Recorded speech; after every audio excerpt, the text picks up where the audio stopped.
This is NTV.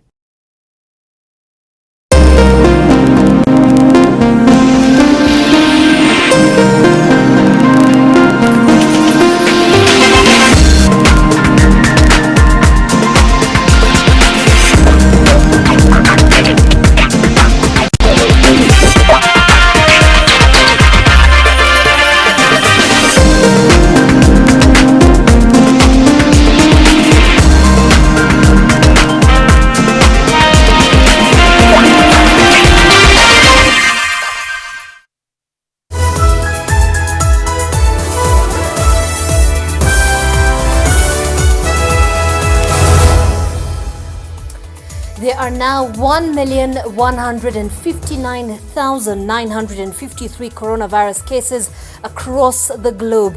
62,399 people have died so far, and more than 240,000 people have recovered. Closer home, the numbers are also increasing, and now the government is asking you to make sure that you wear a mask every time you visit an open area, including supermarkets, to lower the risk of contracting the virus. We have all the updates for you, but first, the highlights. Tonight, 4 more confirmed cases raise the total to 126, but the reckless ones keep the risk high. There are those who actually went on partying sprees in quarantine facilities. Also tonight, wagonjwa wakikuwa suspect wanaambiwa pewa panado uende nyumbani. A lack of protective equipment derails a battle against the virus as medical workers brace for a potential uptick in infections. Plus, the final journey for the Kenya Airways pilot who took the last flight out of New York to bring hundreds home. He made the ultimate sacrifice. And also tonight, Hii ni kama police state. more blood and tears as police brutally effect restrictions on movement.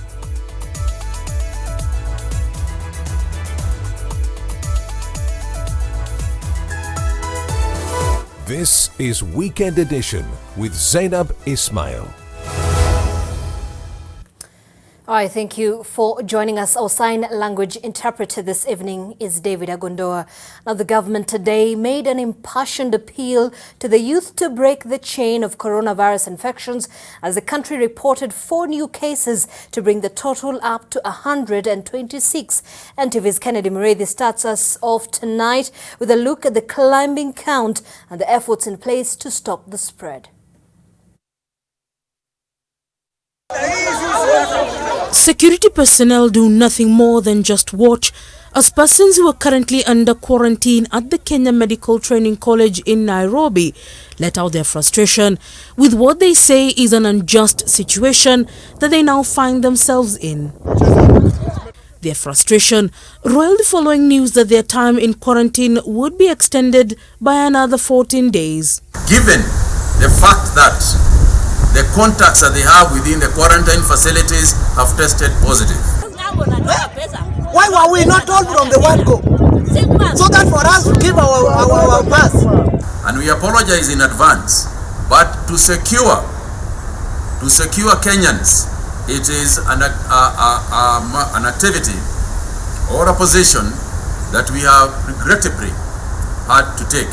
The government says that this is a result of their own actions. There are those who actually went on partying sprees in quarantine facilities.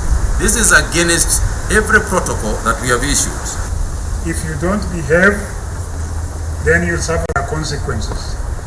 We are making good progress, but we have not turned the corner yet. The government says that 1,866 people in mandatory quarantine have so far been tested.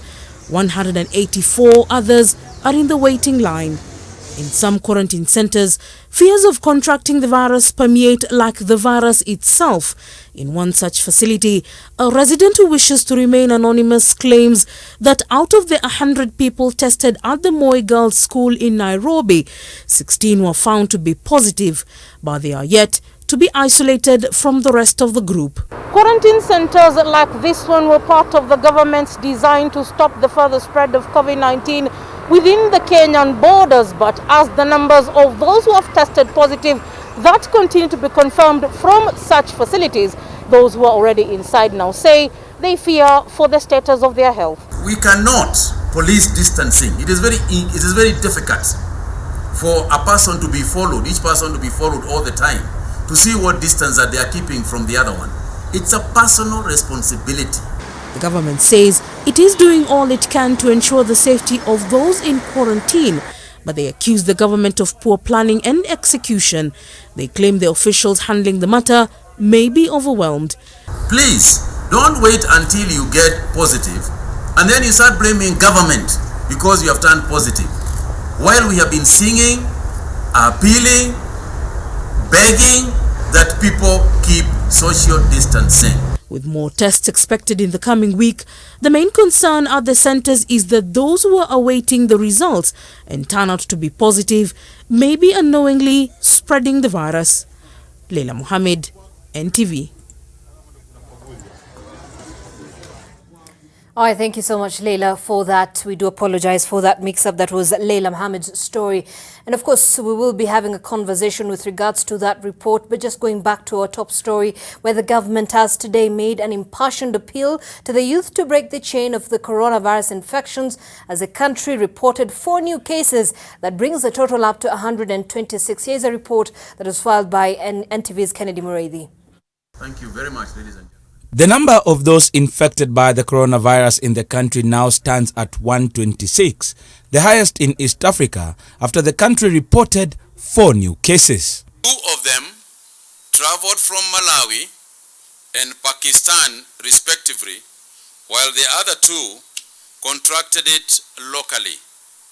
Their ages range from 34 years for the youngest and 44 years for the oldest. According to the CS, the country had made quite some strides in combating the disease that has crippled almost every sector and forced a majority of Kenyans adjust their lives to keep the virus at bay. When we talk about the effect of a curfew, what you don't know is what may have happened had we not had the curfew. In his latest brief, CS Kagwe announced the government had intensified efforts to test those in quarantine, and in the last 24 hours, 300 people had been tested. Out of the total 2,050 that were in quarantine, 1,866 have been tested and 184 remain as of now. 1,100 have so far been released to rejoin their families after being cleared. 672 are being closely monitored in a follow-up program. Contact tracing remains the largest activity that we have right now, and about 1,781 contacts have been monitored. But the CS acknowledges that we are not out of the woods yet. The youth have been identified as a key component in this fight, as CS Kagwe took a substantial part of his update, calling on their support. If we do not do this, it is also the youth that will suffer the most. It is you, my sons and daughters. It is you, my younger brothers and sisters, who will face your children with no job and a collapsed economy. It is you who will face us, your parents, as you watch us get sickly, and there is nothing you will be able to do. And worse, it is you who will bury us, not in small numbers, but in very large numbers.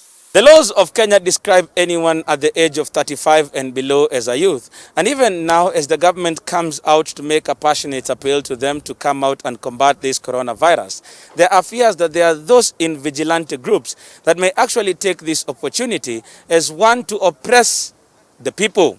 It is our youth who can be able to patrol with our police and assisting the police to ensure that distances are being kept, even as we walk, even as we get into matatus. But in Kisumu, the Kisumu County Boda Boda Association, which has a security wing, has become a thorn in the flesh of Boda Boda operators. 2 operators have been killed by the association security wing in the name of enforcing COVID-19 safety guidelines. And in the spirit of an eye for an eye, the operators, all in their youth, have killed a security enforcer. appeal to the youth is not one that calls for vigilante groups. It is one that calls for cooperating and working through our security agencies. The government also says it will start distributing face masks through the county governments starting next week. Kennedy Muredhi, NTV. So just going back to the earlier story that was filed by Leila Mohammed, Health Cabinet Secretary Mutahi Kagwe insists that it is upon those under mandatory quarantine to protect themselves against the virus by strictly adhering to social distancing. This follows the move to extend the isolation period for those in various facilities by another 14 days, citing reckless behavior on the part of those in quarantine. Some of those holed up in these facilities speak of worsening conditions as fear of contracting the virus spreads within those particular centers. And of course, according to that, this means that they will be spending another 14 days, and we will be now joining one of those people that are quarantined in a government facility, and that patient has requested anonymity for fear of being victimized and is now joining us through Skype just to shed more light on the situation on the quarantine facilities. Thank you for joining us on NTV Weekend Edition. So the government says that you'll be spending another 14 days in compulsory quarantine. What does this mean for you? And you also say that you should have been consulted before this decision was made by the government. What is your reaction to it at this point? Okay, thanks for the opportunity. Clearly, this we did not plan, we did not expect it, because when we came here, we were following the laid down procedure by the government. We were supposed to be tested in the first at least 4 days. That didn't happen. They came and tested us on the 9th day. Now they're not even giving us the results. And now they're telling us we'll have to extend by another 14 days. Which is impossible. This is our 10th day, which we don't take well. We are rebelling against it. Let me ask you, how long have you been quarantined at the government facility, and have you already been tested for the COVID-19? Yes, I've been tested. Tuesday. I've been tested. I've been quarantined since Tuesday last week. Mm-hmm. So in counting, that's like 10 days. All right. Yeah, so I've been tested. I was tested on the 9th day. Have you received your results so far? No, they're not giving us any results. They're just saying that the results are still coming out. Mm-hmm.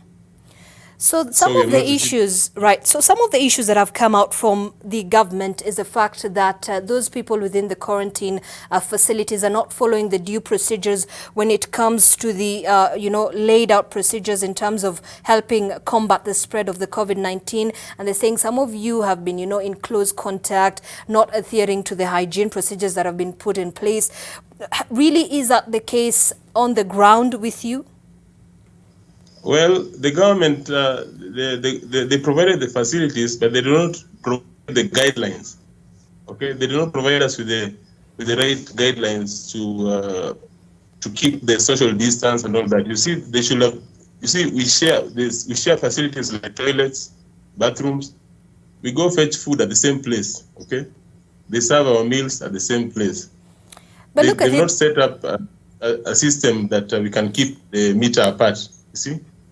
But and then we have right.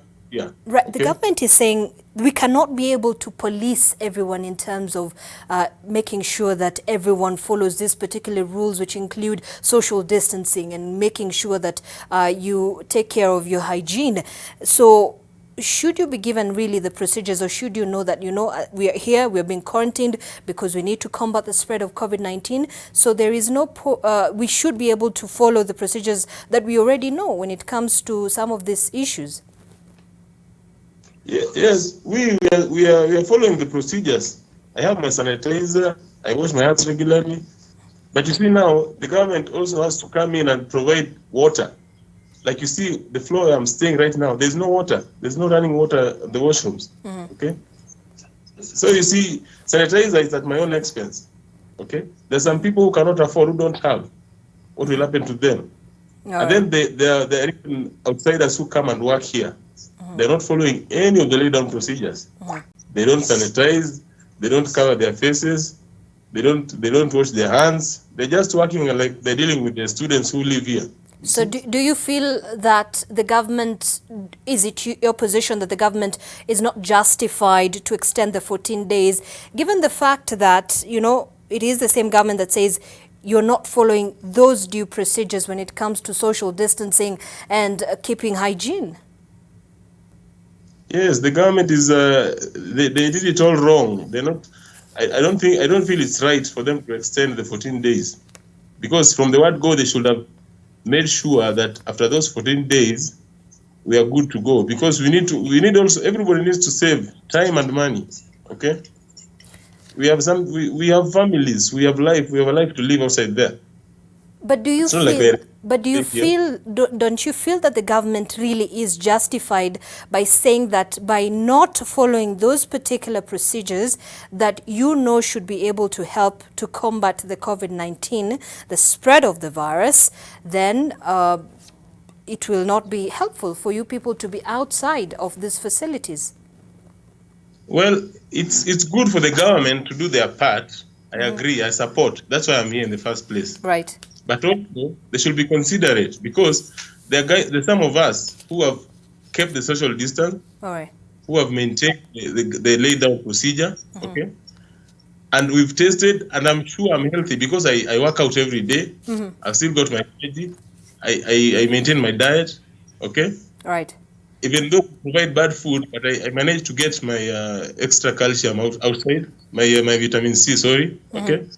So according to me, I feel like this issue of extending the quarantine period should not apply to everyone in quarantine.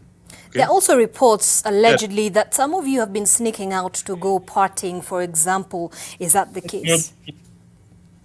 That's not true. Sorry to cut you short, but that's not true. You cannot sneak out of here. It's not possible.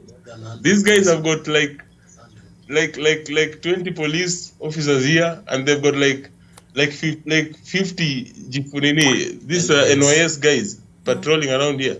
Right. You cannot manage to sneak. It's not true. All right. So lastly, what is your biggest concern, and what would you like the government to address at this particular time that you're still in quarantine? I would like them to handle this issue like they want to save the situation, not to cause like some drama they are causing. It's like they're trying to create some sideshow by showing the world how serious they are. But according to me, inside here, out of my experience, I don't think that's what's, because they're supposed to, I think being quarantined, there should be there should be a laid down system, and there should be a way things are working. Like, all right, maybe they serve the food at the door, okay? They should make sure there's a way they should be doing it. Because now they're expecting us to do everything, okay? But you know very well it cannot happen. All right, thank you so much. We do appreciate your time. Of course, one of those people that have been quarantined in one of the government facilities here in Nairobi has requested anonymity as he raises some concerns and issues with regards to the 14-day extension on mandatory quarantine of those who are still in quarantine. And of course, the government has given out the reasons why they will be able to, they are giving out the reasons why the 14-day extension has been put in place, and because they're saying some of those people within the quarantine facilities are not following the prescribed procedures, which include close contact and even isolation. Well, the late Kenya Airways captain Daudi Kimuyu Kibati has been laid to rest at his Kitui home today. The captain is among 4 Kenyans who have lost the battle with COVID-19 here in Kenya. He was eulogized as a brave man who paid with his life for taking one last flight out of New York to bring home hundreds of Kenyans from the heart of the pandemic. NTV's Brenda Wanga reports. In these uncertain times, his colleagues braved the restrictions to afford him that last respect. They know that in line with the government regulations on social distancing, they will not be taking his body to Kitui for burial. So they say their final goodbyes now here in the city, as the body of the late Kenya Airways captain Daudi Kibati leaves for his final resting place. Kibati was one of 4 people who have lost their lives to the COVID-19 disease here in Kenya. The late captain is believed to have contracted the disease during his last flight right before the ban on international flights was effected. The pilot had piloted Kenya Airways' final mercy flight out of New York, bringing home hundreds of Kenyans who were seeking to get back before the pandemic spread any further. Captain Kibati managed to evacuate many Kenyans and non-Kenyans from the United States back into our country, but only for him to succumb to the same disease. In other words, he made the ultimate sacrifice. He is said to have gone into quarantine soon after his arrival back home. 5 days into his quarantine, he collapsed at the hotel and was rushed to hospital to manage complications he had developed. He lost the battle of his life on the 1st of this month. He was buried at his Kavisuni village home in Kitui County. Brenda Wanga, NTV. All right, thanks, Brenda, for that report. Now, the late, of course, we've reported on that now. The curfew. Okay, let me just get that story there. Healthcare workers across the country are still worried that the pandemic could come into their ranks.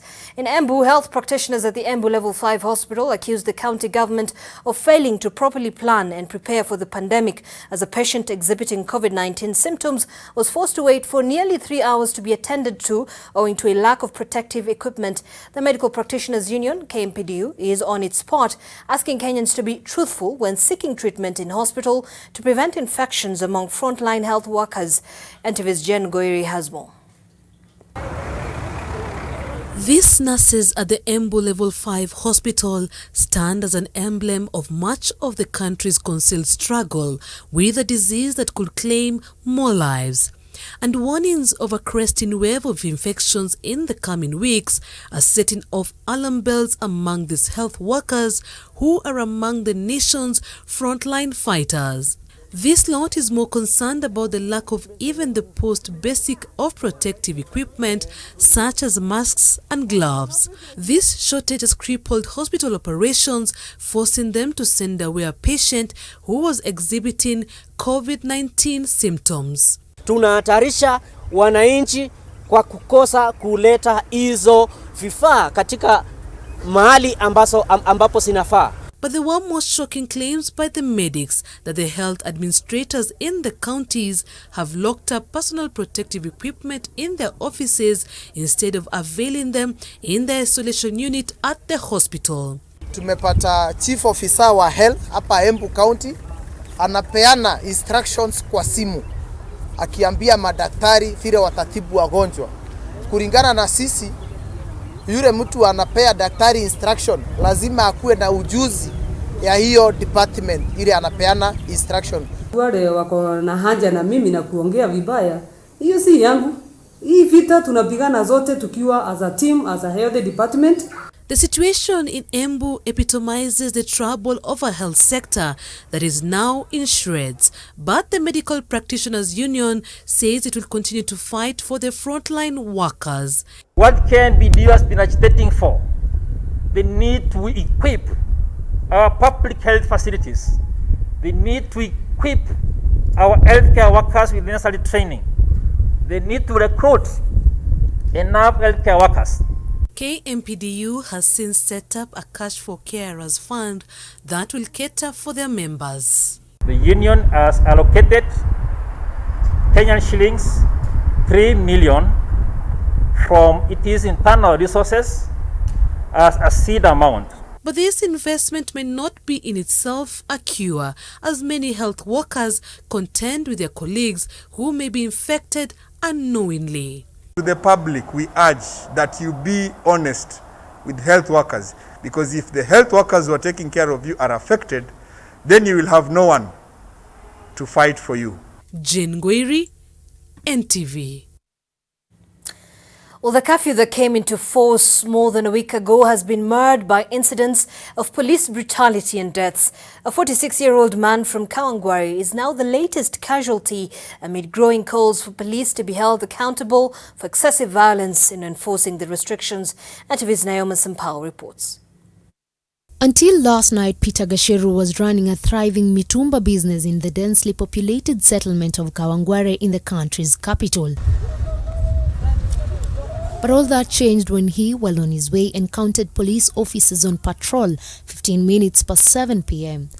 He ran into the law enforcers just outside the Precious Blood School along Naivasha Road, and they allegedly attacked him with batons. He somewhat managed to get away from his tormentors, but he didn't get very far. His legs gave way and he fell to the ground. An ambulance found him half conscious at around midnight. He was then rushed to PCA Kikuyu Hospital where he succumbed to his injuries. Asubuhi nikaamka mapema, wakanipigia simu, wakaniambia babangu hayuko tena, alikufa jana, wako hata kuniambia jana, na amechapwa brutally, amegogwa hapa, kutoka damu kwa mapua. Huyu ni mtu alikuwa na familia yake na watafutia, maisha yake amekufa sasa. Distraught relatives could not hide their grief and anger as they accused police officers of using brute force in enforcing the restrictions to guard against the spread of coronavirus. Hii ni kama police state. Watu wakiona polisi wanakimbia kuliko vile wangeona hata hiyo corona yenyewe.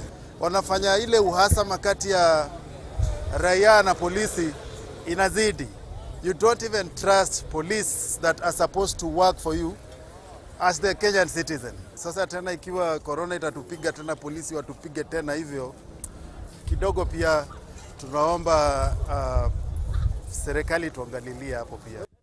Gacheru now joins the tally of the victims of police brutality, which also includes a 13-year-old boy who was early this week hit by a stray bullet in Kiamaiko, Nairobi County. Nayoma Sampao, NTV. Oh, very unfortunate.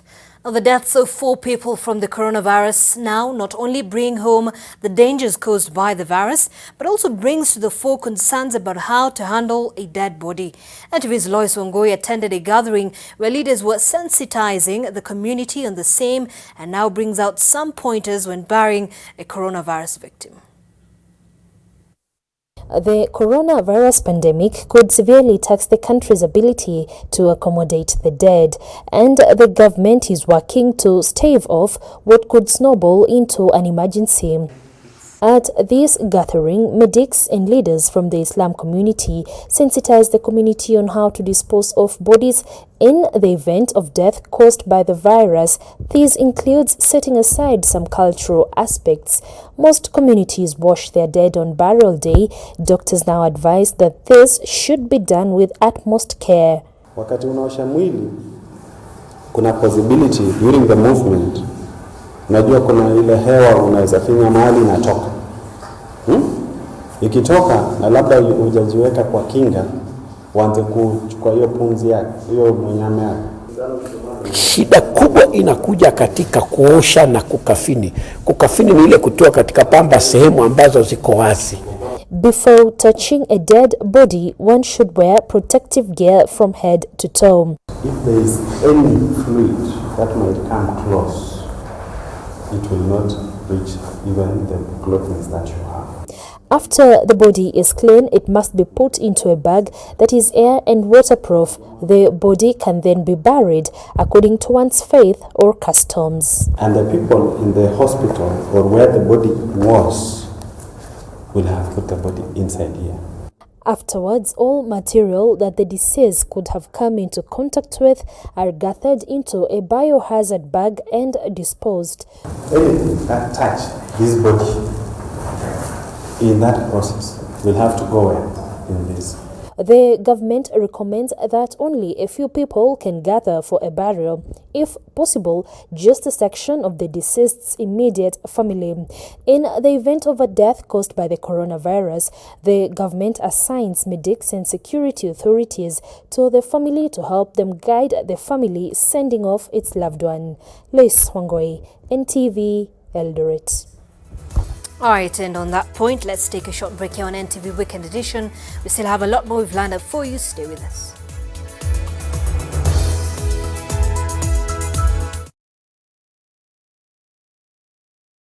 Dettol's main objective is to help children protect themselves from diseases. Do you know how we get illnesses like diarrhea, cough, and cold? No! They are spread through germs on your hands. Your hands collect germs that causes diseases. You pick up germs from any surface, like when you don't wash your hands after going to the toilet, while playing. And then you can get sick because of germs. That's why you need to fight germs to stay healthy by washing your hands regularly with Dettol soap that gives the best germ protection ever against many illness-causing germs. Wash, wash, wash your hands. What you have to do is bath yourself. Dettol soap every day. Wash, wash, wash your hands. Birthday party. Birthday party. Are we not invited? We have gifts. Malaria. Mommy, best. Rat. Oh, die. Party. Promotional spray. Mortein Dew and Power Guard kills disease-causing pests instantly. Mortein Dew and Power Guard.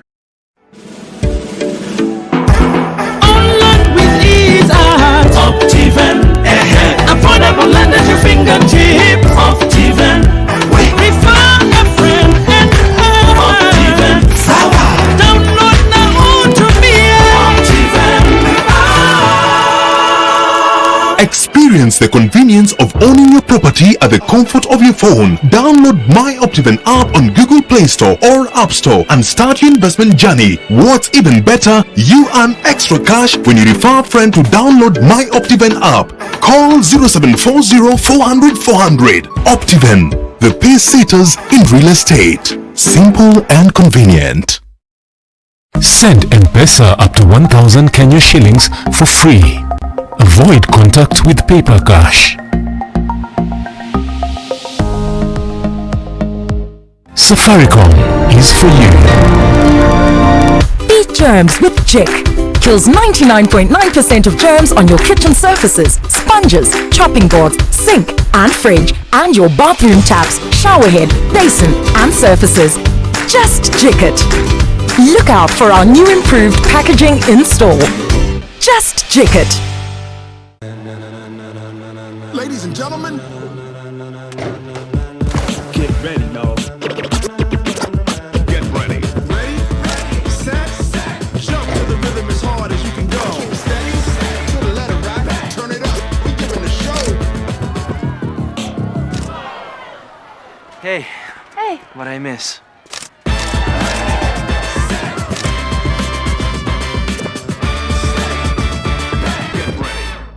The Rift Valley Institute of Science and Technology, in partnership with the County Government of Nakuru, invites all farmers to our 10th Agribusiness Expo on 9th and 10th August 2019, starting at 8 a.m. at Institute grounds. Theme: Enhancing Agribusiness through Technological Innovations. Activities include auction of pedigree dairy cows, silage making and packaging, plowing demonstration and tractor calibration, feed formulation, crop management, financial solutions, dairy cow and calf management, farm machinery and implements. Entry is free. Join us in our January, May and September intakes. Harvest, technology for industrialization. Living in a top house.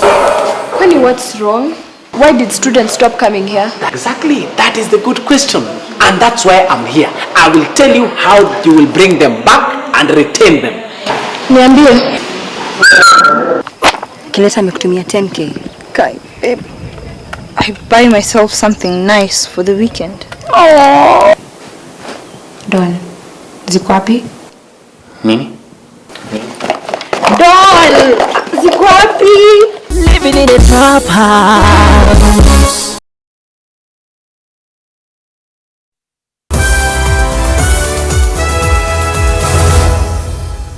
I thank you so much for staying with us. You're watching NTV Weekend Edition.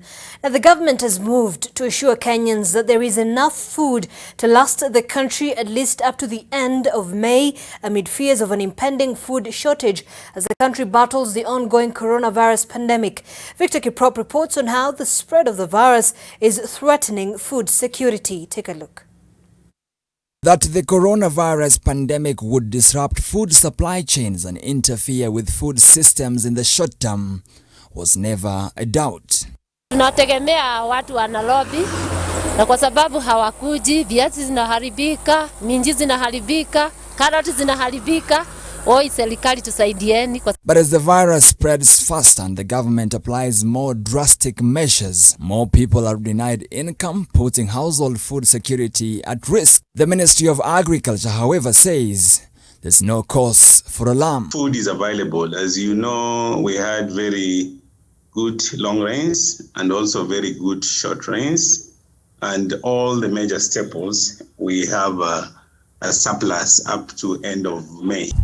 The ongoing locust invasion has already devastated food production in most parts of the country, while the long rains planting season, which started in March, is yet to take off in some parts of the country, as many farmers keep off in line with the government directive to stay home. Analysts say delaying the season will cost the country dearly in the coming months as food stocks run out. The uncertainty at the beginning of the measures that the government was putting in place is what made some farmers to hesitate and some value chain actors to hesitate. Farming is essential, it will go on. Picking of food from those farms is essential, it will go on. Distribution of that food even at night to markets, because usually markets open during the day, will go on. According to the Kenya Institute for Public Policy Research, 14.5 million Kenyans face food insecurity and poor nutrition every year, a situation that is likely to get worse as the government explores more drastic measures to stem the spread of the virus in the country. We created like a war room in the ministry to receive data on a daily basis from the counties and other value chain stakeholders, like traders, like millers, like the farmer groups, like processors, so that we are in constant communication, so that anywhere we identify a challenge, we are able to react quickly and try to resolve that. Last week, the ministry asked counties to begin taking stock of exactly how much surplus food they had, and also gave millers the green light to import at least 2 million bags of maize. Victor Kiprop, NTV.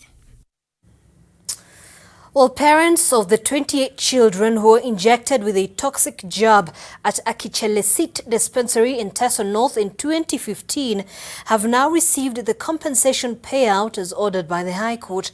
The Busia County government processed the payments amounting to 42 million shillings and handed the checks to the families.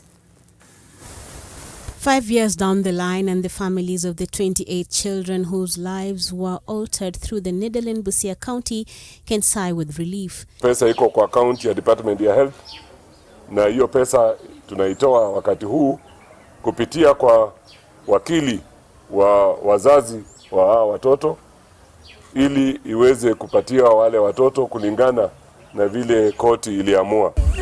The children's parents had taken their little ones for what was a routine vaccination at a local dispensary in Busia. That jab, however, left the children suffering from various degrees of permanent physical disability. Their parents took the county of Busia to court and won damages running into millions of shillings. That was in 2017, and that court victory has been until now only a victory on paper. The county of Busia failing for 2 financial years to execute the court orders. Now, that long wait is over. The county government has now disbursed 42 million shillings to the parents. Tunatarajia, tumeshaweka kwa bajeti, tutaweka kwa bajeti ya mwaka unaofuata kuanzia Julai mwaka huu, na tunatarajia kwamba county assembly ikipitisha tutaweza kuwalipa upesi uwezekanavyo. This financial windfall, however, will be managed under stringent conditions. Mkubwa ya hii pesa itawekwa kwa account ya watoto kulingana na sheria mpaka kila mtoto afike ama atimize miaka 18 ili pesa hii iweze kumsaidia kwa njia moja ama nyingine. Kuna sehemu ambayo ilitolewa na court ambayo tutaruhusu ifike kwa wazazi. Madawa ya kusaidia watoto, kusaidia nerves iweze kuwa na nguvu, tuendelee kununulia watoto wetu. The county government still owes the families some 19 million shillings. The children will spend the rest of their lives with the effect of that poisonous jab, but their families will know that justice, albeit late, has been served. Brenda Wanga, NTV. And we really appreciate, and of course, we're really happy for the children. Indeed, justice has finally been served. Well, the government has started recruiting close to 6,000 health workers in a week's time in anticipation of explosion in coronavirus infections, as the pandemic once again exposes how the country has for years overlooked the important role that health workers play in keeping the nation healthy. NTV's Bridget Sangana interacted with a trained nurse who hopes to get the call to join the battle in the front lines, but who in the meantime is hawking face masks and educating her buyers on keeping safe. Along Moi Road, Mercy Chelagat may pass off as any hawker eager to cash in on the new craze. Face masks, which the government has approved as a vital safety measure to accompany hand hygiene and social distancing against the coronavirus. But this graduate nurse says she feels out of her element. Na mimi kujiweka kuuza hii barakoa kuna sababu mingi sana. Ningepata kazi ile nimesomea, singekuwa nauza barakoa, ningefanya baadaye, lakini because I don't have, na nilikuwa niende nyumbani, but my grandfather told me don't come home. And when one buys a mask from Mercy, they also get information on protecting themselves from COVID-19. Nikiuzia client wangu, ninamueleza what is corona ni nini, namwambia side effect yake, naambia preventive measures yake, ninamfuza kabla nipatie barakoa. Mercy says she is ready to be in the front lines in the war against coronavirus at a time when other health workers are complaining of lack of adequate support in dealing with coronavirus patients. Sitaogopa sana because nikiogopa nani atawasaidia? Na nimesomea. Sisi zote tukitoroka watabaki na nani? Lazima tuwe. And I know from what the government imetupatia, we are covered. The government has already started hiring health workers at county levels to aid in the fight against the virus, and Mercy hopes that she will make the cut this time. Bridget Ngana, NTV, Nakuru. All residents of Karagita village in Naivasha are living in fear following the sudden collapse and death of one of their own on Saturday afternoon. Those who witnessed the incident say that the deceased, Anthony Andai Malala, who was aged 26 years, looked frail as he supported himself on an electricity post before collapsing. Police arrived at the scene and took the body to the Naivasha hospital morgue. Residents are now unsettled as it's unclear whether the deceased was a victim of the deadly COVID-19. They're asking the government to remove his body from the morgue for investigation into the cause of death.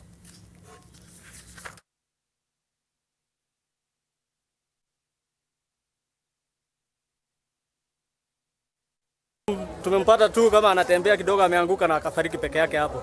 Nimearifu hata chief kwa sababu ameanguka katika area yetu na tukaona hatujui ni nini, tunangojea matokeo daktari aje atuambie ni nini. Mimi nimeona tu mtu ameshindwa na kupumua ameanguka chini. Sasa nikafikiria pengine inawezekana pengine ni hiyo ama pengine iwe ni kitu kingine. All right, quite unfortunate. Let's take yet another break here on NTV Weekend Edition. We'll be back. We'll also be telling you how technology and the use of robot is helping in the fight against COVID-19. Stay with us.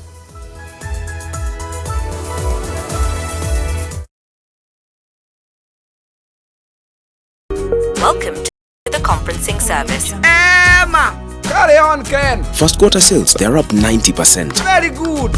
Very good! We are looking at a 55 billion shilling profit by the end of the financial year. Now we are talking! Here we talk billions! Very good! I gotta go! Wacha niendelee na kazi!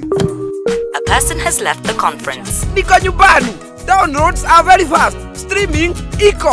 And I'm just working from here! Stay connected and work from the convenience of wherever you are.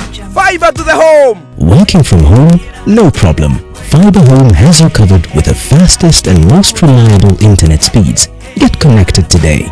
Kazi lazima iendelee. Sensitivity is a short, sharp pain that people experience when they have something hot or cold getting to the nerve of the tooth, causing that discomfort. If the sensitivity is left alone, it may get worse. Dentists recommend Sensodyne to their patients. It's able to get inside the tooth and calm the nerve of the tooth down, and the proof's in the results. It works. Wow! Inakompresiwa na 50 tons of force, alafu ina roll pakiwa. Hii iliniashua itani last kuliko mattress zingine zote nimekuwa nikinunua. Nunua yako leo. Selena! Toto, where is mommy? Today's a toilet day. What? Oh. Selena! Toilet day? Tomorrow we're hosting a party and it's a matter of my reputation. It's a toilet, not a white shirt. Even if you spend your entire day cleaning with bleach and detergent, it still won't be party ready. Impossible. Challenge. Harpic 10X. Even if you use bleach and detergent 10 times, they won't give you the same sparkling clean toilet that Harpic 10X will give you. Wow! Harpic 10X. Harpic, Kenya's #1 toilet cleaner. Beat germs with Jik. Kills 99.9% of germs on your kitchen surfaces, sponges, chopping boards, sink and fridge, and your bathroom taps, shower head, basin and surfaces. Just Jik it. Look out for our new improved packaging in store. Just Jik it. Sona moja imetengenezwa kwa njia spesheli ili kupambana na maumivu kwa haraka. Sona moja ina aspirin kama kiungo. Sona moja, kitulizo kamili. Maumivu yakizidi, pata ushauri wa daktari. Nyaja wa Kenya, hii ni public service announcement kuhusu coronavirus. The Ministry of Health advises all returnees from abroad to self-quarantine for at least 14 days, whether they feel well or unwell. Wash your hands regularly following the 8 steps of hand washing. Wet hands with warm water. Apply a small amount of soap. Rub palms together. Rub fingers and thumbs and the bits in between. Rub nails on palms. Rub the back of each hand. Rinse with clean running water and dry thoroughly with a clean dry towel. Furthermore, it is advisable to cover your mouth and nose adequately when sneezing or coughing and immediately dispose of the tissue in a dustbin. Please do not use handkerchiefs if you can avoid it.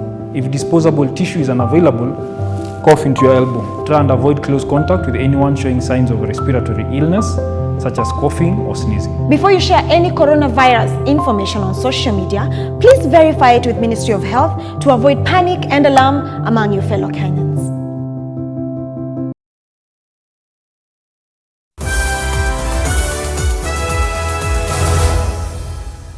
Thank you for staying with us.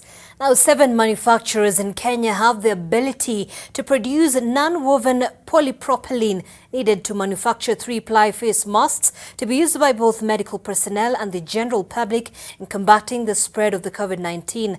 Now, according to a statement from the Kenya Association of Manufacturers, 4 of the 7 manufacturers are located in Nairobi, 2 are based in Kisumu and 1 is in Eldoret.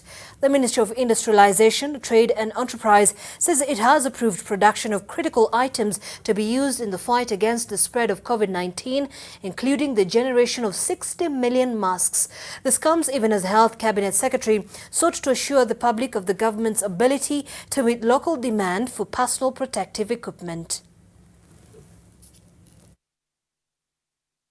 We are now able and capable to locally manufacture personal protective equipment, PPEs, and therefore to assure all health workers that they are now secure going forward. Meanwhile, African governments will wage a concerted effort in pursuing a waiver of loan repayments in 2020 as one of the measures aimed at helping the economies cope with the adverse effects of the coronavirus disease of 2019. This resolution was made on Friday evening during a virtual meeting of the Bureau of the African Union heads of state and government. The leaders say foreign debt is a common challenge for all African countries and agreed to forge a common front in asking bilateral and multilateral partners to waive loans that African countries owe. In March, the World Bank called for suspension of all debt servicing costs for low-income countries in 2020 in a bid to help them deploy the resources in fighting the spread of the virus. Well, the Ministry of Environment, the National Environment Management Authority and the newly formed Nairobi Metropolitan Services will take stern action against anyone found releasing effluent into rivers and water bodies. The team has mapped out illegal waste discharge points and will crack down on those flouting the rules starting next week. Naivasha Sampao has more. The Ministry of Environment and the National Environment Management Authority have started mapping out points of illegal effluent discharge into rivers threatening aquatic life. We have directed NEMA to ensure that they crack down on all those illegal points. Like in this neighborhood, we want them to map out whether they are factories, whether they are residential areas. They have to map out and tell us who is discharging effluent into the river and why they are flouting the established rules and regulations, and then action taken against them. We've identified more than 140 discharge points, illegal discharge points, and from next week we are going to start crackdown to ensure that there are no illegal discharge into our aquatic environment. The Ministry of Environment is concerned that the illegal discharge and improper waste disposal may aid in the spread of COVID-19. The ministry now says that all factories flouting waste disposal rules could be shut down. Owners of residential buildings discharging waste into rivers will also face the law. Every factory is required to have an effluent discharge plan, ETP, effluent treatment plan. Raw sewer is coming in and getting into the river, and this water is going to be used in many ways along the way within the ecosystem, and that has serious implications on health, environmental safety and all that. The Ministry of Environment now says that even as we continue taking precaution in curbing the further spread of COVID-19, we should ensure that we dispose of the PPEs that we use properly, or else we risk exposing other people to the virus. Naivasha Sampao, NTV. All right, thanks, Naivasha. And that report there by Naivasha takes us yet to another break. Stay with us. We still have a lot more we've lined up for you.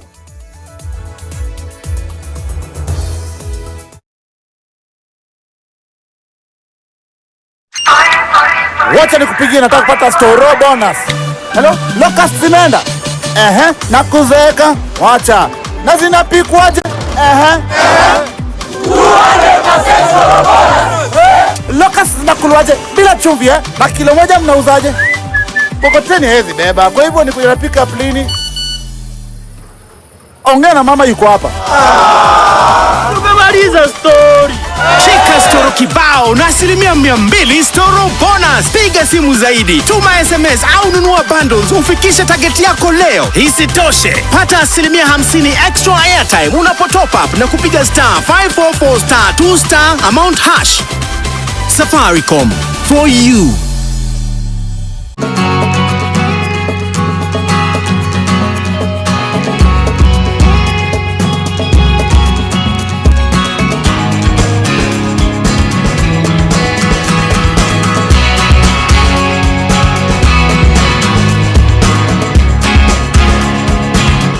Usingoje hadi dakika ya mwisho. Pimwa kwenye hospitali ya serikali. Matibabu yanapatikana bila malipo. TB inakinga na tiba.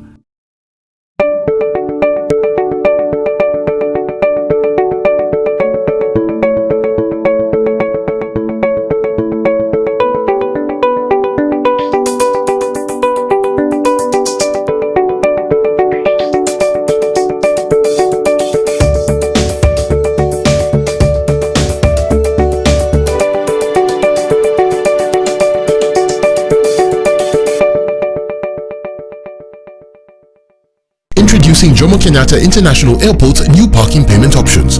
Through the automated parking system, you can now pay for parking in 3 stress-free ways.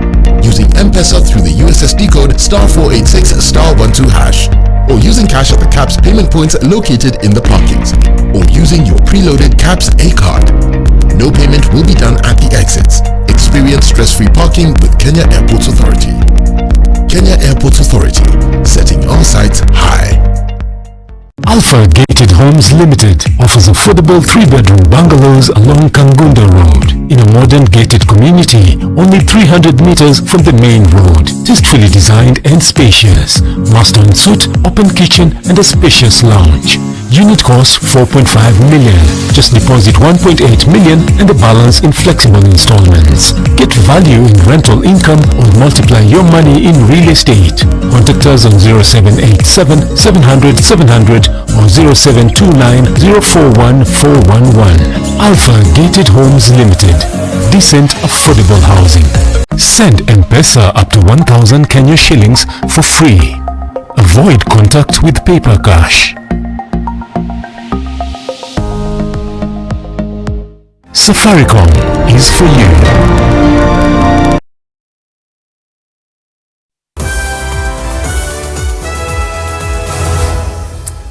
I thank you for staying with us. Countries are now turning to technology in the heightened war against the coronavirus pandemic. In Lombardy, in Italy, robots are replacing doctors and nurses in some duties in the fight against COVID-19. In Tunisia, the government is using Robocop to enforce security as the Indonesian government has deployed paramotors to raise coronavirus awareness. Take a look. He doesn't wear a mask, but he is helping save lives from coronavirus just the same. This robot nurse is one of the 6 new robots that are helping real human doctors and nurses care for coronavirus patients at the Sicolo Hospital in Varese, a city in the northern Lombardy region that is the epicenter of the outbreak in Italy. The child-sized robots with large blinking eyes are wheeled into rooms and left by a patient's bedside so doctors can look after others who are in more serious conditions. They monitor parameters from equipment in the room, relaying them to hospital staff. The robots have touch-screen faces that allow patients to record messages and send them to doctors. Most importantly, these high-tech teammates allow the hospital to limit the amount of direct contact doctors and nurses have with patients, thus reducing the risk of infection. More than 4,000 Italian health workers have contracted the virus, treating victims in Italy, and 66 doctors have died. The death toll in Italy, the world's hardest hit country in terms of death, topped 13,000 on Wednesday, more than a third of all global fatalities. In Tunisia, police there are using a remote-controlled Robocop to patrol the streets of the capital Tunis and enforce a lockdown imposed last month as the country battles the spread of the coronavirus. Tunisia has registered 455 COVID-19 cases and 14 deaths from the respiratory disease. Known as the P-Guard, the Robocop is remotely operated and equipped with infrared and thermal imaging cameras in addition to a sound and light alarm system. Tunisia has been under nighttime curfew since March 17th, and the authorities imposed stricter lockdown orders from March 22nd. The robot, built by Savani Nova's robotic farm, costs between $100,000 and $140,000 and has been selling mostly overseas to companies for security uses. The Robocop deployed in Tunis has been a hit on social media, with users posting footage of the machine in action in several parts of the capital. It can be heard voicing pre-recorded messages calling on citizens to respect the law and stay at home to limit the spread of the virus and safeguard human lives. Meanwhile, the Indonesian Air Force has deployed paramotors in Pekanbaru in Sumatra to raise coronavirus awareness and encourage people to stay at home during this COVID-19 pandemic. Well, very, very interesting. Now, the ongoing fight to curb the spread of the coronavirus globally has opened up another war between governments, the war of masks. USA is right at the thick of it. The American government is being accused of redirecting 200,000 masks from Germany for its own use. Officials in Berlin said the shipment, which was ordered by the police force, was confiscated in Bangkok in Thailand. Furthermore, the US company that makes the masks, 3M, has been prohibited from exporting its medical products to other countries under a Korean War-era law invoked by President Donald Trump. In France, regional leaders say they are struggling to secure medical supplies as American buyers outbid them. The Minnesota-based 3M faced fury from people who accused the company and its distributors of ignoring US needs and selling masks abroad to the highest bidder. 3M says it is redirecting an additional 10 million of its China-made masks per month to the US beginning this week.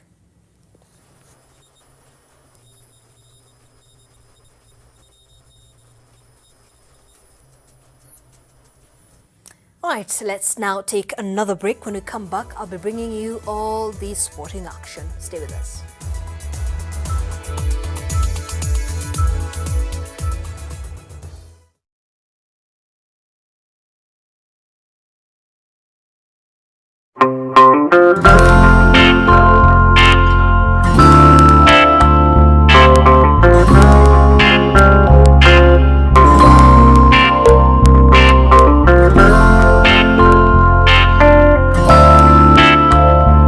Molfix's breathable surface, developed with airsoft technology, is very soft and provides the best Molfix skincare. I've found the best diaper for my baby's sensitive skin. All babies deserve a high-quality diaper.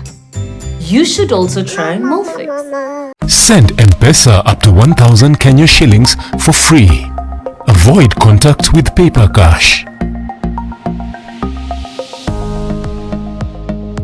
Safaricom is for you. The first time I held you, I fell in love with you, and I knew there was something great in you. I can't help but think of the legacy you will leave. I'm proud of who you've become. From mere ambitions to bigger challenges, from having that dream to actually living it, from moving out to settling your family in this dream home. Every day, we endeavor to provide you with the best real estate solutions. Own your dream home at Victory Gardens, just 10 minutes drive from Kitengela town. Call us today on 0790 300 300. Living in a top house. Kwani, what's wrong? Why did students stop coming here? Exactly, that is the good question.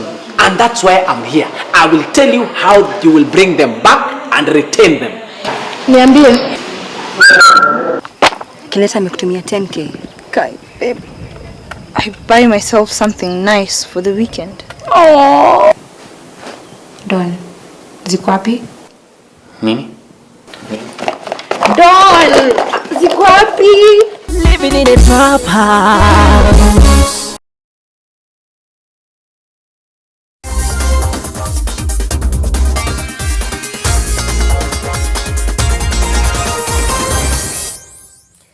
All right, thank you for staying with us. Now, athletes have been forced to change how they train due to the coronavirus pandemic. Athletes now have to train alone in order to observe social distancing. Our reporter Steve Keter spoke to some coaches in Iten. Athletes at Elkanah Ruto's Cloud9 training camp in Iten, Elgeyo Marakwet County used to train 3 times a day, 6 days a week. That has since changed after the government announced rules on social engagements and gatherings. Tukavunja kambi. Na saa hizi namna wanafanya mazoezi yao ni individual. Though niliwa encourage waachane na mazoezi so that wawe safe. Some of the athletes who have to train are monitored throughout their sessions. Huwa nawasiliana na wao kwa simu, nawapea program kidogo, lakini huwa nawahimiza sana wa observe kuwa wana train safe. That is by observing social distance. For Nation Kibon, an Eldoret-based coach, the pandemic has been costly to his team of athletes. Wanariadha wengine walikuwa katika kiwango cha kushiriki katika mashindano, na tuliweza kuketi chini pamoja na hawa na nikawaeleza ya kwamba lazima sasa tujaribu kurudisha nyuma ile kiwango ambacho mwanariadha amefika. And just like Coach Ruto, Kibon also has to monitor his athletes' progress from home. Mazoezi tunafanya kwa njia ya WhatsApp group katika mtandao, na unapata ya kwamba unaweza kuongea na wanariadha sana. Although the coaches admit that the athletes might lose form, their health comes first. So Kenya tunaangalia saa hizi ni safety ya wakimbiaji. Mambo ya shape hiyo tutashughulikia baadaye. Huwa naambia wakimbiaji wangu nisikuwe ninatembea hapa mjini nikutane na mwanariadha ambaye anatembea mjini kwa wakati kama huu. The coaches also advise athletes to start investing and to consider diversifying since athletics has a lifespan. Well, the WRC Safari Rally, which was to return to Kenya for the first time after 18 years, may be postponed due to the COVID-19 pandemic, according to Sports Cabinet Secretary Ambassador Amina Mohamed. The rally was to take place between the 16th and the 19th of July this year. Bado tunaendelea tunajadiliana ili wakati itapoahirishwa tutakuwa na dates mpya, tutakuwa na tarehe mpya ya kufanya safari rally. Lakini nafikiria ya kwamba sisi wote tumekubali sasa ya kwamba itaahirishwa, na tunatumaini itaahirishwa kwa muda mfupi tu, sio muda mrefu. Lakini pia kule tunaendelea na mipango, tunatengeneza service park, tunatengeneza zile facilities zote ambazo zinahitajika kwa safari rally.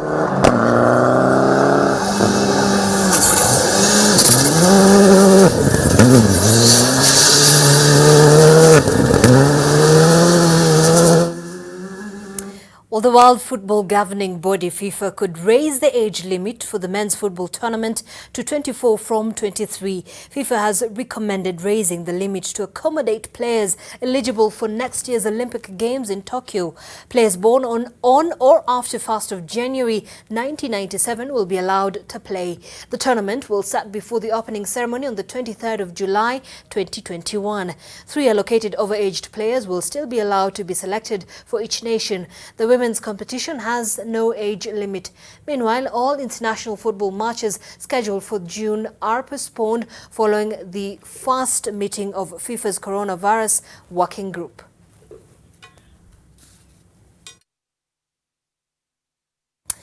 And Bundesliga champions Bayern Munich players took part in a cyber training session in coronavirus lockdown, where they were joined by former teammate Arjen Robben.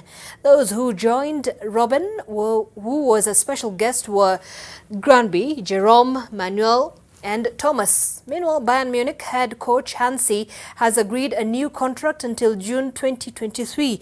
The 55-year-old joined the club at the start of the season as a Nico assistant. He became interim boss when Kovac was sacked on 3rd of November and subsequently earned a deal until the end of the season. Flick has won 18 of his 21 matches in charge.